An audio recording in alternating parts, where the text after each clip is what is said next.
All right, how many of you all have dreams, right? Like I personally have a dream to build this huge business, not for the sake of money, but for the sake of having a huge positive impact on people. Now, it could go the other way. You can build businesses that have negative impacts on people. They could be legal and they could be illegal, right? But I have a dream to build a big, huge business, or a business that has a huge impact, a huge positive impact on people. And how about yourself? Do you have that kind of dream? If so, let me know below. But what for me, my dream would be,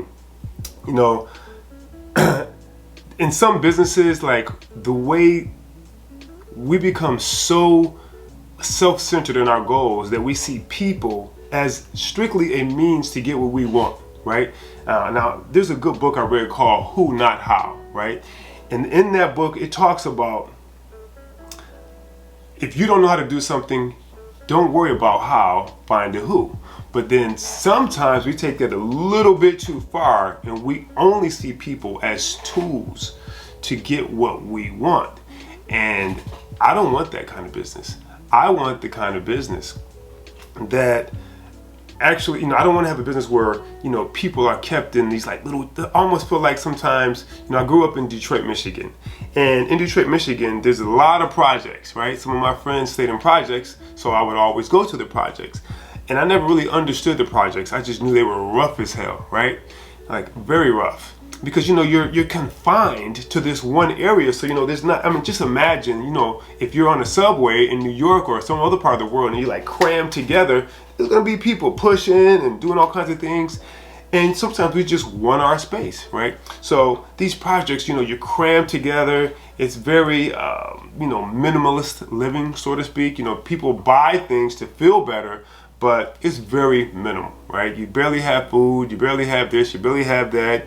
You don't really have any land, no front yard, no backyard per se. You don't have much at all, right? And especially if you come from a big family, it's really impacted. And then your neighbor's like right on top of you, and the next one is on top of you. And it has a lot to do with culture as well. But sometimes I see businesses like that where you have these people in these little small cubicles. It's like everybody's on top of each other. And imagine you're there.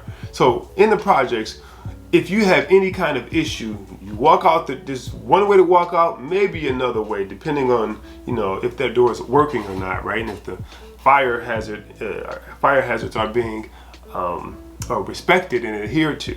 But let's just say you in the project, you got one way in, one way out. So you can't have too many issues because you are going to meet your issuer in some kind of way. You can only get into the neighborhood a certain kind of way as well. So it's a really tight kind of environment. So imagine you're in a cubicle, right? You got one way in, one way out. There's not even a fire exit, right? You just one way in, one way out in a cubicle. And depending on how big the cubicle is, some cubicles have more space than others.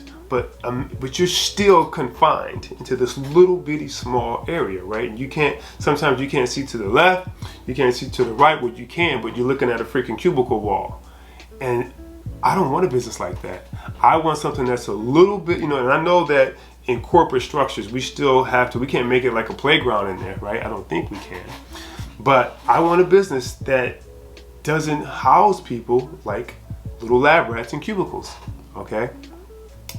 And I also want something that's run ethically. And sometimes when, if you run a business like a machine, I remember reading some books, and, you do need to have a machine running, like a sales machine, so to speak, but you still want to do it in an ethical way. And it can be done because there's a ton of businesses out there that are doing it. And because if you have a business where the leader sacrifices people for numbers, then it will be ran in a very unethical manner, and you do not want that. I don't want that, because you will end up attracting more people like you, unfortunately.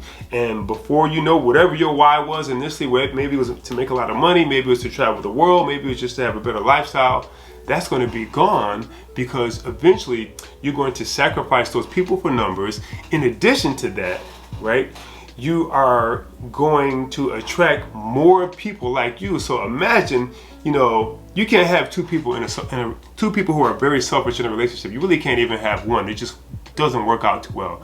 But imagine two people that are selfish in a relationship. Imagine a board or a management team of people who are all about themselves, who are all about, I need to get money. Can you imagine now your sales team solely focused on, I need to get money, I need to get money? Can you imagine that? Can you imagine your leadership team selfish like maybe you are, or unethical like maybe you are? So I want something that is the opposite of that, and I think you do too. And the other thing is that, I would like a business where we respect the client so much, and we know that the client can fire everyone from the chairman on down. I remember Sam Walton saying that. And Sam Walton used to go to different department stores. I think Woolworth initially is what he said in his book that I read. And he would go to different department stores to get different ideas to make his business better for his clients, not just for him, but for his clients, right? And if you ever read the book by Mr. Simon Sinek, one of my favorite books, right, called The Infinite Game, he talks about the vision that Sam Walton had, and then what happened after certain other people who didn't have that same vision came into play, and how it definitely negatively affected the business in itself. But they're so big that, of course, they couldn't fail. So keep that in mind. What are your dreams? Write them out and think about, am I having a positive impact on people? Am I having a negative impact on people? Is it just about me? Is it just about getting money? Keep all these things in mind, because these things are what will lead you. These things are what will keep you motivated on a daily basis. It's really easy to get sidetracked. Keep that in mind. Thanks for tuning in, and let me know what your dreams are. Let me know also what are the challenges you're having with your dreams. Be good.